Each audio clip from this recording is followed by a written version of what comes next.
Sí.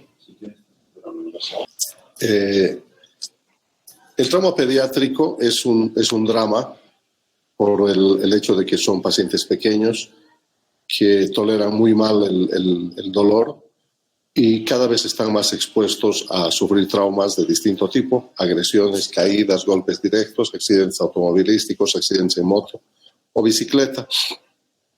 Las estadísticas hicieron una encuesta hace mucho tiempo, no en nuestro medio, no somos nosotros pegados a las encuestas, decían cuál es el día en que los niños se accidentan más, y es viernes tarde y domingo mañana en que salen los niños con sus papás de fin de semana para ir al parque a manejar bicicleta, y en estas circunstancias son donde sufren los accidentes. Sin embargo, no es raro también ver agresiones, golpes, y aquí hay un tema muy importante que vamos a ver en las últimas diapositivas, que es el tema de un alto índice de sospecha de trauma por agresión por familiares, ¿no? El trauma sigue siendo la causa más común de muertes y discapacidad en los niños. El escenario, 7 años de edad, es golpeado por un vehículo mientras paseaba en su bicicleta. El niño no tenía casco, ingresa sin respuesta, respirando rápidamente.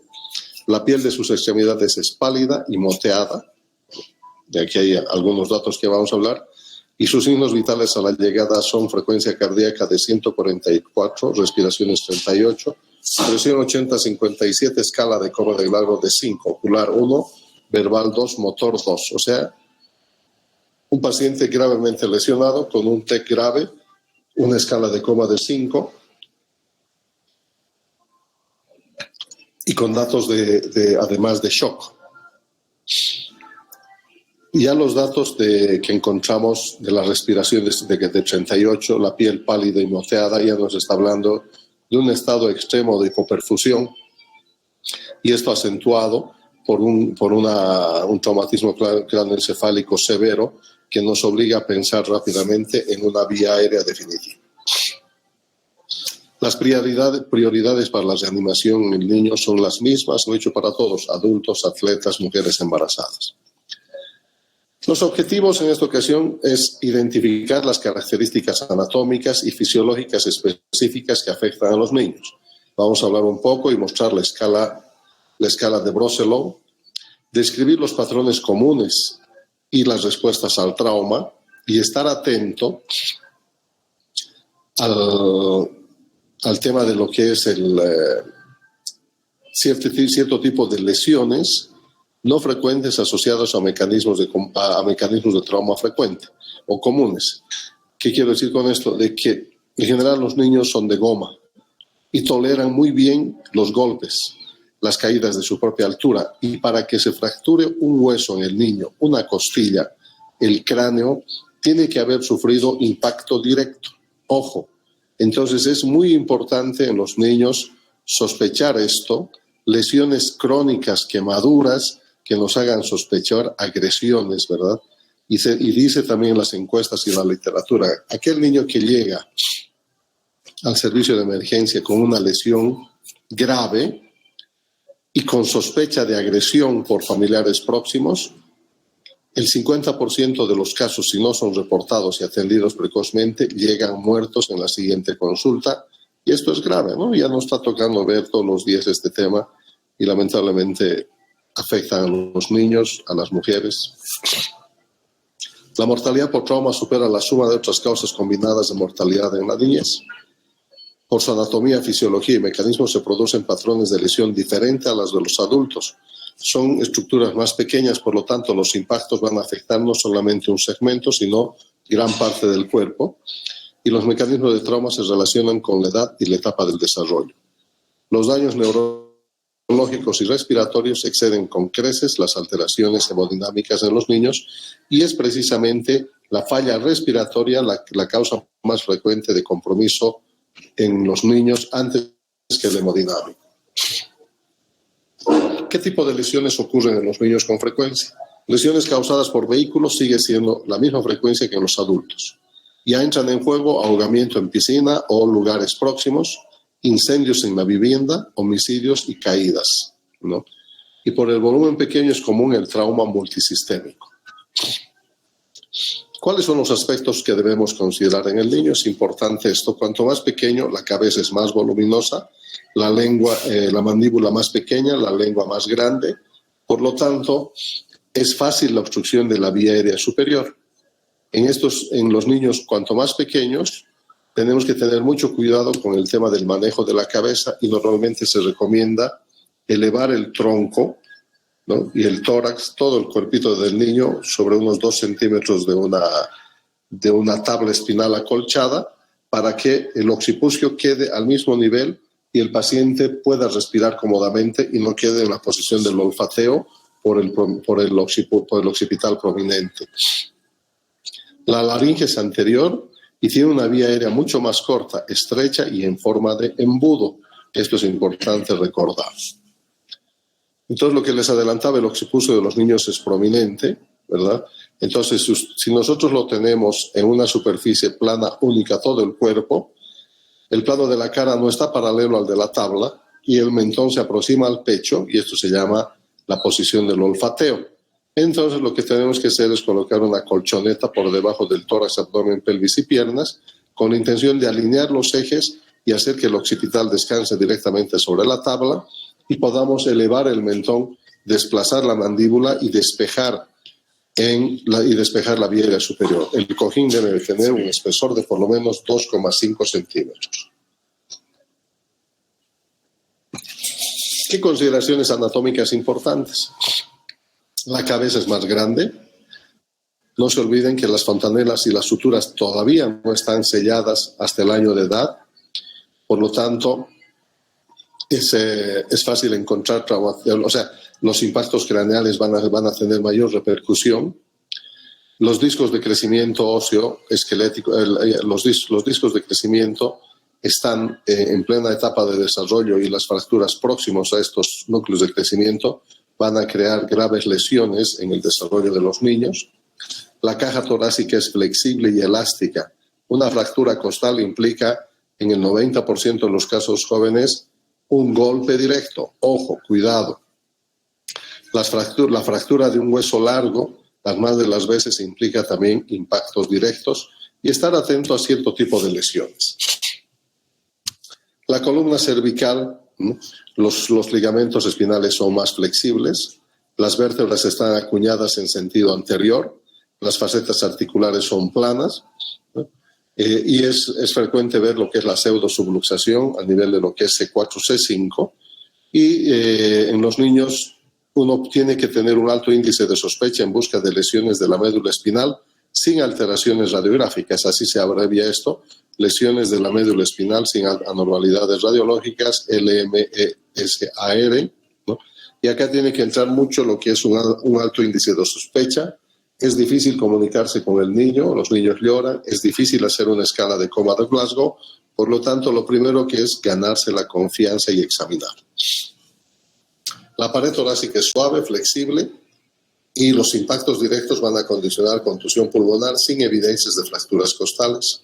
Las costillas son más horizontales, los músculos intercostales son débiles, y las fracturas aquí están jóvenes de las costillas indican fuerzas significativas habitualmente directas. El neumotórax, atención, es más común debido a la movilidad todavía ese mediastino inmaduro en proceso de desarrollo, se desplaza con facilidad con neumotórax y el fallo hemodinámico es muy rápido. La pared muscular es blanda y delgada. Esto ya se los había manifestado en las edades extremas de la vida. El tejido celular subcutáneo se adelgaza. Es muy fácil la pérdida de calor y la superficie cutánea se extiende. Por lo tanto, la capacidad de control de temperatura va disminuyendo y rápidamente estos pacientes entran en hipotermia. El hígado y el vaso son grandes y normalmente uno los puede palpar bajo el reborde costal y la vejiga es un órgano intraabdominal en los niños pequeños. Las diferencias fisiológicas que tenemos que tener en cuenta en los niños pediátricos lesionados son los siguientes. Es difícil manejar, a no ser que seas pediatra y neonatólogo, aún así, manejar los parámetros vitales en las distintas etapas, ¿verdad? De lo que es el lactante menor, el lactante mayor. Lo mejor es tener la cinta métrica de Broselow y ahí ir viendo los signos vitales según la edad, el volumen sanguíneo, la capacidad residual funcional, la respuesta compensatoria que es habitualmente vigorosa, el deterioro súbito después de la pérdida de esta respuesta compensatoria que es muy grande y tiene un tono vagal habitualmente aumentado. Entonces acá hay un cuadro que uno lo puede ver, pero es difícil tenerlo en la mente todo el tiempo. Grupos por edades 0, 2, 3, 5 y tener los parámetros más frecuentes: pulso, presión, frecuencia respiratoria y el débito urinario. A esto hacía referencia. Cuanto más pequeño, más volumen, y va bajando de 2 a 1,5 a 1, 1,5 y 0,5 a 1 la cantidad de orina kilopeso que tiene que tener el paciente. La administración de líquidos en los niños tiene que ser cuidadoso y normalmente también se utiliza lo que es el Ringer lactato a 39 grados centígrados. En estos casos, en los pacientes se utilizan soluciones, bolos de 20 ml por kilo. Primer bolo, segundo bolo, y después del segundo bolo, habitualmente uno parte ya con sangre o hemoderivados. El manejo conservador en los traumatismos abdominales con compromiso de víscera maciza es el patrón de oro, la regla de oro en el manejo de los niños. La capacidad de control hemostático de traumatismos hepatoesplénicos grado 3, grado 4 es habitualmente impresionante. De ahí que es vital, con la tomografía durante el examen de abdomen, definir el grado de lesión hepatoesplénica, y muy pocos, menos del 1% de los niños llegan a requerir la paratomía o la laparoscopía en traumatismos esplénicos. Normalmente los niños son capaces de controlar el sangrado, y el sangrado superior a la mitad del volumen de la sangre del niño en las primeras 4 horas debe ser reanimado con sangre y el uso temprano de plasma y plaquetas. El concepto de la reanimación balanceada en los niños es igual de precoz que en el adulto. La hipotensión permisiva es una opción en pacientes sin trauma cráneoencefálico. También podemos tomar en cuenta si logramos mantener una presión de perfusión cerebral con una presión arterial media adecuada que permita perfundir el cerebro, el corazón, estoy en clases, y los riñones. Normalmente se utilizan 4 ml por kilo peso por los primeros 10 kilos, 12 ml kilo por segundo los siguientes y 1 ml kilo más de 20. Esto es lo que ocurre, el impacto fisiológico y los cambios hemodinámicos en relación a la pérdida de volumen. La reserva fisiológica de los niños, expresado en frecuencia cardíaca, presión arterial y gasto cardíaco, es muy, muy grande, como en los atletas, ¿verdad? Y son capaces de realizar maniobras compensatorias hasta una pérdida considerable entre el 30 y el 45% de la volemia total. En el momento que los niños pasan este punto, normalmente el deceso es inminente, y peor si se asocian con la triada mortal: hipotermia, acidosis, coagulopatía. Hablamos de la termorregulación, la mayor proporción de superficie corporal en relación al peso, la piel es más delgada, hay un menor aislamiento por el tejido subcutáneo delgado, por lo tanto en los niños es fundamental evitar y cuidar la hipotermia. Rápidamente la reposición con cristaloides, la hipotensión permisiva y la resucitación balanceada son conceptos de uso muy frecuente. ¿Y cómo aplico los principios del ACLS en los niños? Los principios son los mismos, las prioridades son los mismos. Lo que tenemos que tener en cuenta van a ser la edad y el uso de las drogas y los anexos, las sondas, en base a lo que es el tamaño del niño. Vamos a aprender algunos trucos al respecto, y lo importante es que toda mesa de paciente pediátrico tiene la cinta métrica de Broselow, que ahí, a través de la longitud, si no tienes el peso, o del peso y la longitud, tú vas a poder identificar por colores las drogas vasoactivas, las sondas urinarias, la sonda nasogástrica, los medicamentos de uso más común, con bastante precisión. las prioridades son las mismas. ¿Qué es lo que hay que reconocer? Cuanto más pequeño el paciente, habitualmente la vía aérea se obstruye con facilidad. No se olviden, y el niño en general adopta la posición del olfateo por la gran prominencia occipital que tiene.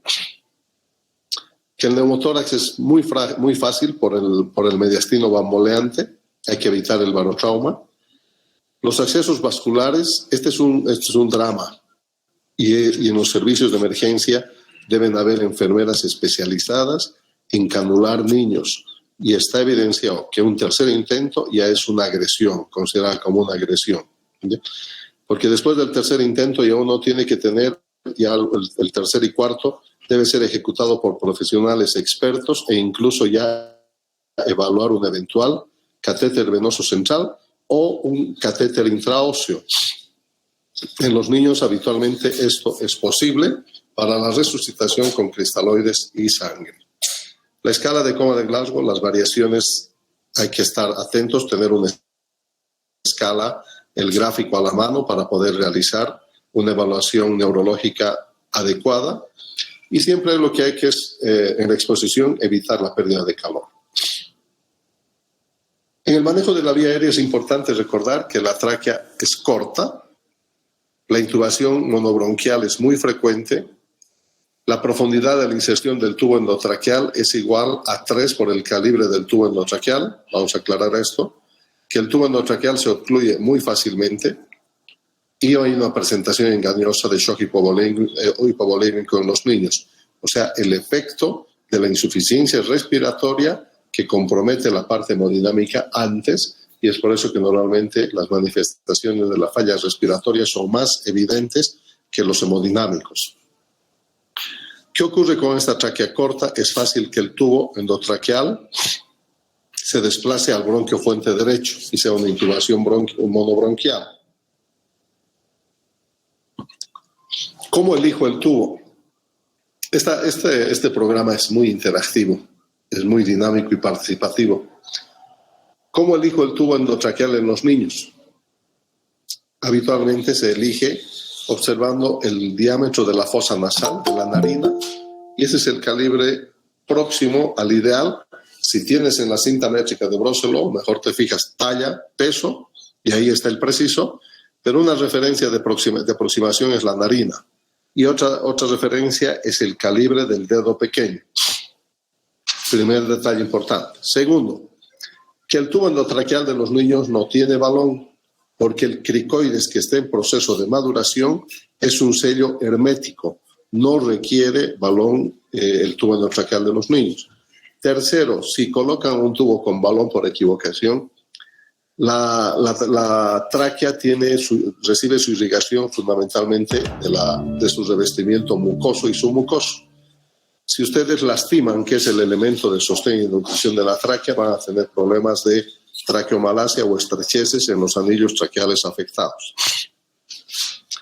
Cuarto, el tubo endotraqueal se obstruye fácilmente, sí, porque son pequeños, son muy delgados, el lumen es delgado, y con un coágulo de sangre o un moco pequeño suelen ocluirse, y además de que se desplazan con facilidad al bronquio fuente derecho.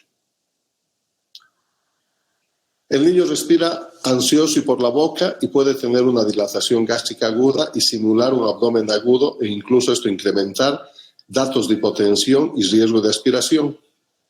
El acceso venoso en los niños, ya lo hemos dicho, pequeños, es muy difícil. Habitualmente los periféricos de extremidades no están muy accesibles y es más frecuente acceder en las venitas del cráneo, en la región temporal.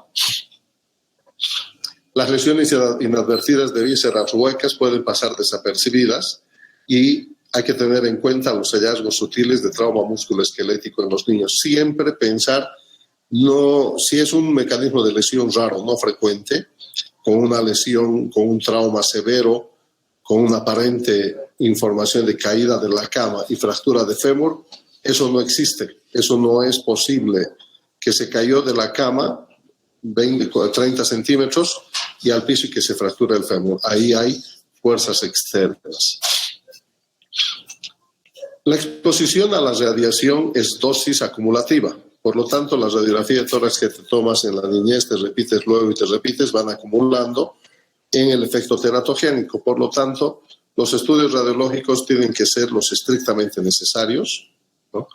Si estos van a cambiar la conducta, y únicamente en las áreas de interés, y el resto del cuerpo hay que tratar de protegerlo con protectores de plomo, ¿verdad? Mandiles de plomo.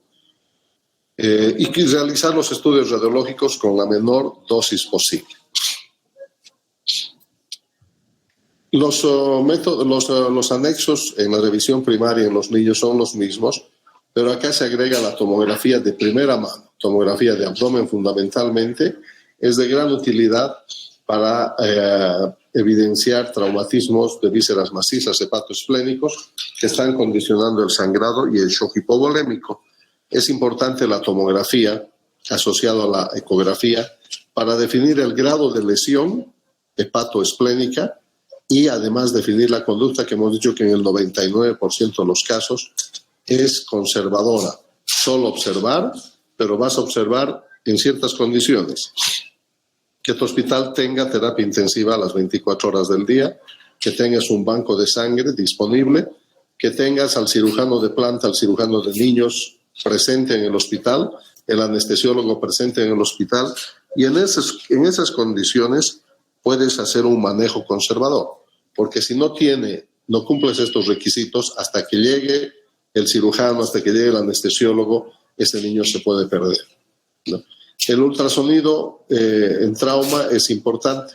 Lo mismo, saco pericárdico, fosa, espacio hepatorrenal derecho, periesplénico al lado izquierdo y la excavación pélvica para identificar líquido libre. El calibre y diámetro de las sondas las elegimos en base a lo que es la cinta métrica de Broselow. El maltrato infantil, el maltrato del adulto mayor y el maltrato en la mujer es permanente, es una consulta diaria y esto obliga a tener un alto índice de sospecha frente a este tipo de lesiones.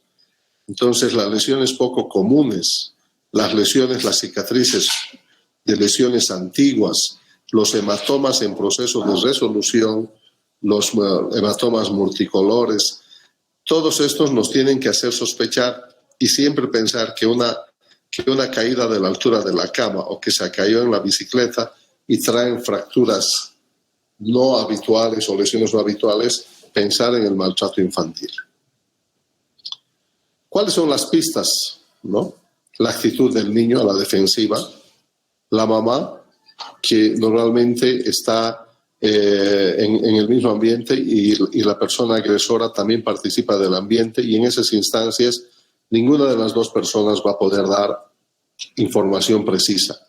Por lo tanto, existen discrepancias en la información, y un dato importante por acá debe estar, es que normalmente buscan atención médica en distintos lugares para no dejar rastros. Hay demora en buscar atención médica. Si se cayó ayer, ¿verdad?, y recién al día siguiente lo están trayendo al niño con compromiso de conciencia. Lesiones repetitivas, cicatrices de heridas antiguas, hematomas multicolores, respuestas inapropiadas, dudosas o incoherentes, la negligencia en buscar atención médica oportuna y los mecanismos de trauma improbable. Tenemos que estar atentos a estos y denunciarlos. ¿Cómo reconozco las lesiones de maltrato? Las pistas basadas ahora, estas en la historia, estas en el examen físico. Equimosis multicolores de distintas etapas. Hematomas subdurales bilaterales. Es difícil que con una caída de su propia altura existan hematomas de estas características. Las hemorragias retinianas. Aquí lo que les decía hace rato. Las fracturas femorales o las costales implican traumas directos, quemaduras y escaldaduras inusuales por contacto, las quemaduras en las palmas de las manos por colillas de cigarrillo, las heridas traumáticas, o sea, contusas del tórax, del abdomen y la región posterior de los glúteos y la pared y el torso son de exploración obligatoria. Y en este sentido viene el ABC de la prevención. Siempre es importante esto, conversarlo con la familia, con el servicio social y analizar los datos del trauma y reportarlos en ese momento. Porque si no se procede de esa forma, la próxima vez que lleguen van a llegar estos niños el 50% muerto. Búsqueda de alianzas locales con las sociedades protectoras, comunicar el problema al servicio social, a seguridad, desarrollar actividades de prevención y evaluar y reevaluar las intervenciones en relación al impacto de las mismas. El escenario, un niño gravemente lesionado, atropellado por un vehículo en su bicicleta. El impacto es en todo el cuerpo en los niños, habitualmente en el adulto es más el segmento que sufre, es el punto de impacto. Y el mecanismo de lesión es muy conocido en el adulto. En el niño es la triple colisión, el impacto en la extremidad, inmediatamente vuela, el impacto en el torso al caer y la cabeza contra el piso. En general, esa es la forma en que caen los niños luego de un accidente en bicicleta o peatonal atropellados por un vehículo en movimiento. Tenemos que tener en cuenta, cuando estamos atendiendo bien a un niño, las diferencias anatómicas, fisiológicas y las que se modifican para la aplicación que no se modifican para la aplicación de los principios de la TLS. Las prioridades son las mismas. Lo importante es conocer sobre todo las diferencias anatómicas en la vía aérea respiratoria en los pequeños, el mediastino inmaduro en el trauma torácico, la piel delgada con un celular subcutáneo delgado y la tendencia a la hipotermia. Que el abordaje del trauma mantiene las prioridades del ABCD. Es importante comprometer rápidamente a un cirujano de niños y tiene que haber un alto índice de sospecha en casos de maltrato infantil. Y lo más importante es activar esto.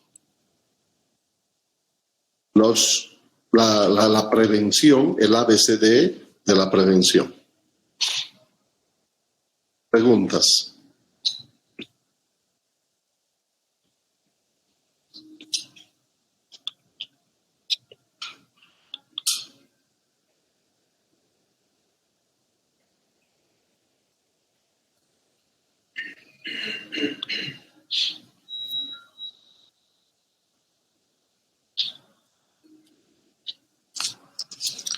¿Cuántos están? 39. Mañana, por ser viernes, van a estar 20 seguramente. Eso es muy frecuente. Trauma geriátrico.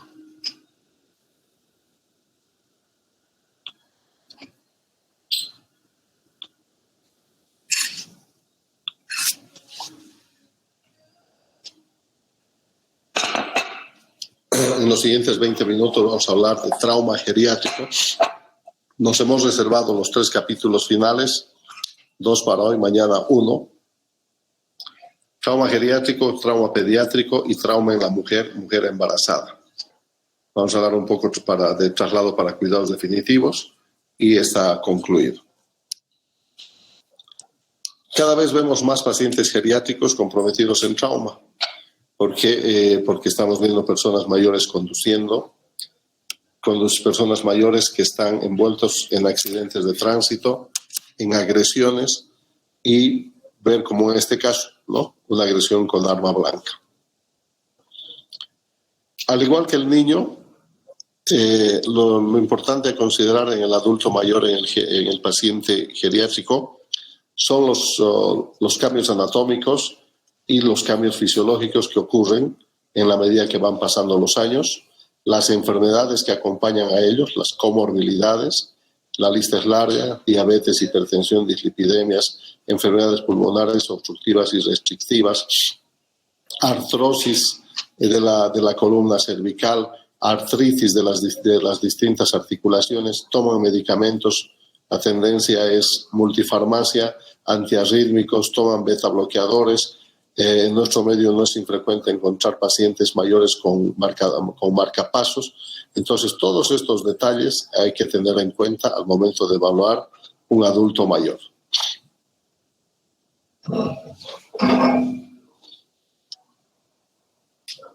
Sin embargo, las prioridades en evaluación y reanimación son las mismas.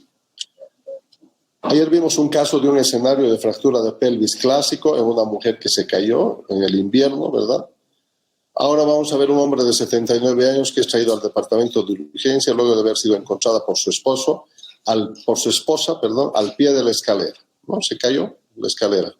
Sus signos vitales iniciales son frecuencia respiratoria de 32, está acelerado, un pulso relativamente bajo normal, 64, su presión arterial 110-60 y la escala de coma de Glasgow 12, ¿verdad? Entonces, uno ya tiene que tomar en cuenta que estas caídas de las escaleras normalmente implican impacto de la cadera e impacto craneal. Entonces, estos pacientes van acompañados de compromiso hemodinámico y neurológico, como en este caso con un TEC moderado. La instalación de los hematomas en el adulto mayor es mejor tolerado que el paciente joven. ¿Por qué? Porque ya se acompañan de un grado de atrofia cerebral, el cerebro es más pequeño, los ventrículos y las cisternas son más amplias, por lo tanto el sistema de amortiguación dado por el líquido cefalorraquídeo y venoso es mucho más amplio, por lo tanto puede tolerar hematomas y no es infrecuente encontrar hematomas en fase subaguda y crónica en el adulto mayor, ¿no? Los hematomas agudos, subagudos y crónicos. Vamos a hablar un poco de las características particulares en el paciente geriátrico, la anatomía y la fisiología, la relevancia de las comorbilidades y los medicamentos y también la evidencia que indica maltrato en el adulto mayor. ¿Cuáles son los aspectos especiales en el trauma geriátrico? Los cambios anatómicos y fisiológicos relativos a la edad, desde la cabeza hasta la punta de los pies, de adelante para atrás, ¿verdad? En el cráneo no mucho, pero en la cara, barba, que dificulta la aplicación y el manejo de la mascarilla. Ven muy poco, o ven menos, escuchan menos. Después en el cuello, es un cuello rígido con artrosis, por lo tanto las lesiones de la columna las lesiones incompletas fácilmente pasar a ser completas. Lo mismo en la parte torácica, es un tórax más rígido, donde una maniobra de compresión para una resucitación implica fracturas costales, se fracturan como galletas, ¿verdad? El pulmón tiene una restricción pulmonar obstructiva o restrictiva. La reserva fisiológica y la reserva de catecolaminas es muy pobre, la respuesta fisiológica es más lenta y de menor calidad. Se acompañan de comorbilidades, una lista larguísima que uno tiene que tomar en cuenta las más comunes, ¿no? Y no olvidarse en nuestro medio del Chagas y la tuberculosis, además de los más comunes, hipertensión, diabetes, dislipidemia, que obligan a tomar medicamentos o el uso de marcapasos, por ejemplo, en la miocardiopatía chagásica. La medicación, uso de betabloqueadores antihipertensivos. Los betabloqueadores van a condicionar una normocardia, una frecuencia cardíaca relativamente normal a baja, y no va a haber esa respuesta esperada de taquicardia. Y obviamente estar atento a las lesiones que indiquen maltrato del adulto mayor. Este es un dato muy interesante que para el 2050 parecería muy lejos, pero esto va a pasar muy rápido. Se decía el año 2000 que para el 2020 la cantidad de pacientes diabéticos en el mundo iba a estar en el entorno de 380 millones de diabéticos. Y al 2020 estamos pasando los 400 millones de diabéticos. Y de estos 400, el 90% son diabéticos tipo 2. Y de este grupo de diabéticos tipo 2, 90%, el 50% son obesos. O sea, las estadísticas no fallan. Y acá dice que para el 50 la población mundial mayor de 64 años se incrementará en un 20%, que representará 2,5 millones de personas más. Esto va a haber un incremento en la mortalidad y morbilidad. O sea, vamos a tener poblaciones, así como en Europa, poblaciones de personas mayores, va a ir expandiéndose en el resto del mundo. El deterioro funcional es pues proporcional a la edad. Lo que baja la masa encefálica, la visión, el tema de la olfacción, de la audición, tienen dificultad para discriminar los colores, la respuesta pupilar, la capacidad vital respiratoria disminuida, la función renal igual. Hay una pérdida de altura de aproximadamente de 5 a 7,5 centímetros de altura en la medida que va pasando la edad. Esto a consecuencia de que los discos intervertebrales se aplastan, los cuerpos vertebrales se reducen y las personas que tú los veías tremendos moles de 1,80, a los 80 años son de 1,60, ¿verdad? Hay alteraciones de flujo sanguíneo de las extremidades inferiores por los ateromas y sobre todo en los pacientes fumadores, la enfermedad arterial obstructiva multisegmentaria, diabéticos y fumadores, degeneraciones de las articulaciones de las caderas, de las rodillas. Hay una disminución del agua corporal total, eso es muy evidente, del 60% normal, bajan a volúmenes del 45-40%. Daño nervioso, la neuropatía periférica asociada a la diabetes. Escuchan menos, hay una producción menor de saliva. Esto hace que el tránsito esofágico sea mucho más lento. La frecuencia cardíaca puede estar disminuida, acompañarse de enfermedades cardíacas e hipertensión. No es infrecuente la falla renal.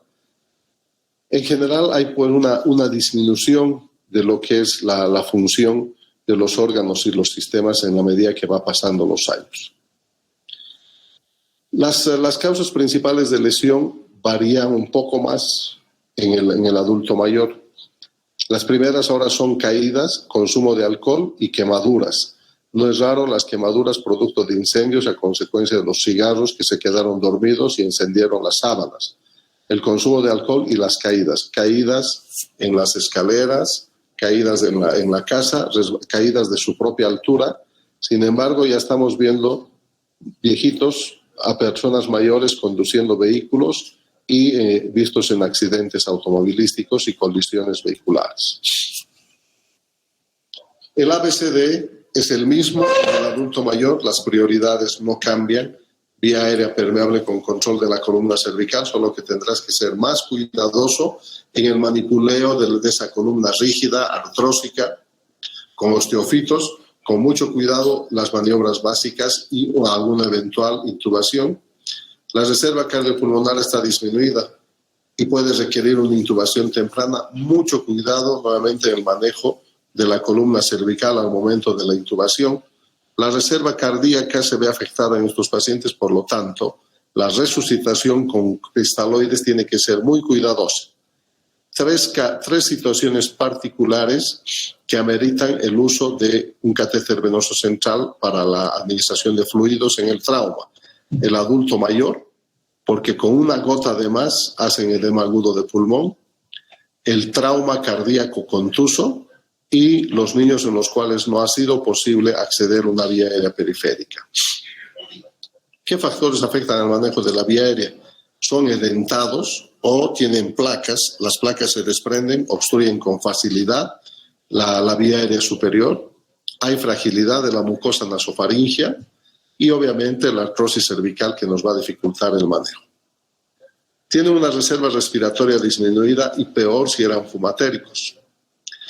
Es importante el uso de oxígeno suplementario como en todo trauma y siempre sospechar de la presencia de enfermedades de base como enfermedad pulmonar obstructiva. Y esto es acordarnos que tienen muy poca tolerancia al trauma de tórax. ¿Eso qué significa? Que las costillas tienden a fracturarse con impactos de mediana intensidad, ¿no?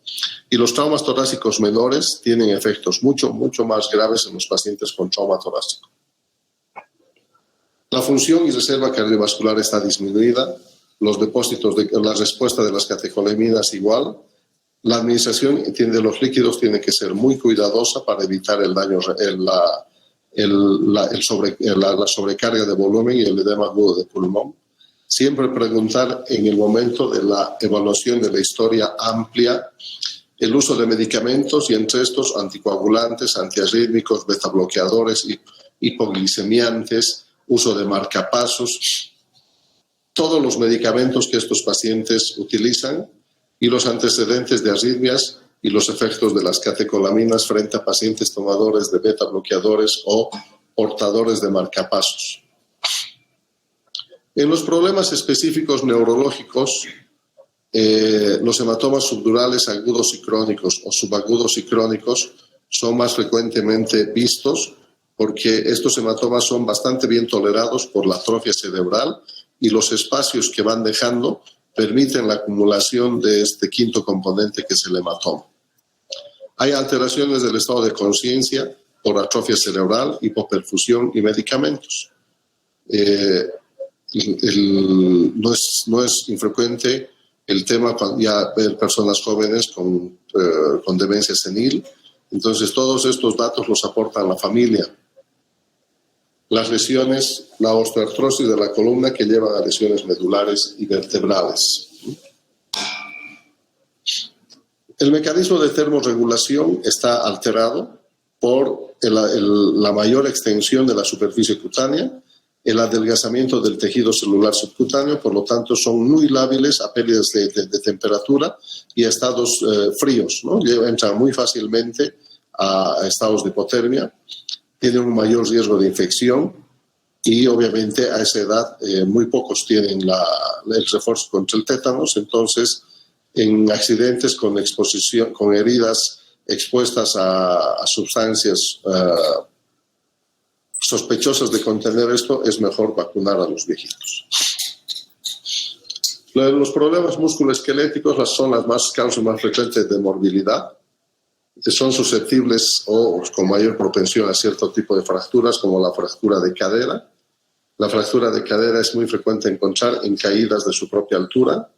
En las mujeres, la osteoporosis hacen que las fracturas sean más frecuentes, porque los sitios que se ven más afectados son la articulación de la cadera, la región de la escápula y la región dorsal baja.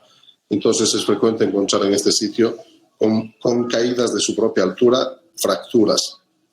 Las deformidades previas complican la evolución. La evaluación es importante, conocer fracturas previas con consolidaciones irregulares, miembros acortados. Es importante conocer durante la evaluación de amplía. Alergias, medicamentos, patologías asociadas, libaciones y medio ambiente. La inmovilidad puede causar complicaciones, es cierto. Un grupo de pacientes están postrados con zonas de presión en quienes uno tiene que estar muy alerta a un eventual úlceras de Dectuvio. ¿Cuáles son los aspectos especiales que debemos considerar en el manejo del paciente geriátrico? Que la mayor parte de estos pacientes utilizan medicamentos. No descartar la evidencia del maltrato al adulto mayor y un hecho importante que es las decisiones al final de la vida. Este es un tema de vital importancia, el respetar la decisión del adulto mayor.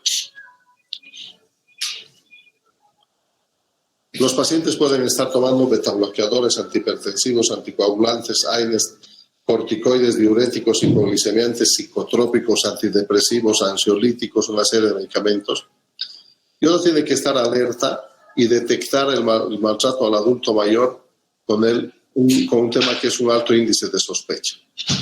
Desde el tema del aseo, un paciente desaseado ya es una agresión, ¿no? Ya es un paciente, ya se considera maltrato al adulto mayor.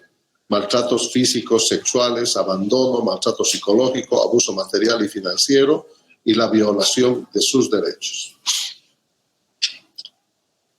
Igual que en los niños, no es prudente interrogar en presencia del posible abusador. Si sospecha maltrato, hay que retirar al paciente del ambiente del abuso y buscar incisivamente algún dato que nos lleve a sospechar o confirmar nuestra sospecha. Decisiones al final de la vida, futilidad. ¿Cuándo es suficiente? ¿Cuándo continuar? ¿Qué pasa con la voluntad anticipada? Todo esto va en el contexto de decisiones al final de la vida y el derecho a la autodeterminación. Creo que es importante que siempre debemos considerar que el tratamiento debe ser el mayor beneficio del paciente, los tratamientos cuyos beneficios sean mayores que los riesgos en general no los debemos tomar en cuenta. Y el escenario.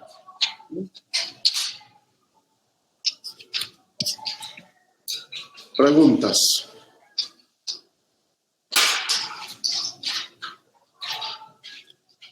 El trauma en el paciente geriátrico aumenta a nivel mundial. Las prioridades en el manejo del tratamiento son las mismas.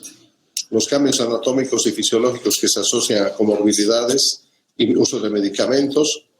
Considerar la posibilidad de que el trauma esté asociado a maltrato del paciente geriátrico, del niño y de la mujer. Creo que es en esas tres áreas uno que tiene que estar muy atento a este flagelo. 35.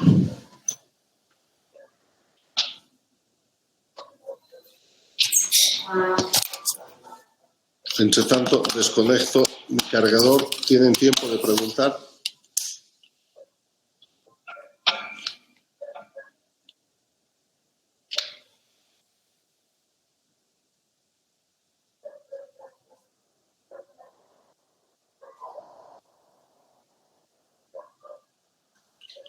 Yo creo que en este módulo se perdió la gran oportunidad. ¿Hay chat? Tampoco no hay nada en el chat. De retornar a la presencialidad, porque así a mí me preguntaban si estaba de acuerdo y les dije que sí, desde el primer minuto. Pero probablemente sus otros doctores no estén muy de acuerdo con esto, jóvenes. Así es que aprovechen, mañana traigan todas las preguntas que quieran, desde el capítulo 1 hasta el 13, que mañana concluye el ATLS. Han valorado tan poco porque el promedio de asistentes máximo ha sido 57 y el menor ha sido 27. Ese es el problema, ¿verdad? Que ustedes son corresponsables de la forma como se está impartiendo la enseñanza en la universidad. Dan tan poca importancia a las clases teóricas y que como no tienen valor, entonces vienen. Ustedes tienen muchos hijos, tienen que trabajar mañana, tarde y noche, entonces no tienen tiempo para estudiar. La universidad es la dedicación exclusiva, jóvenes. Nos vemos mañana a las 7. Chao. Hasta luego.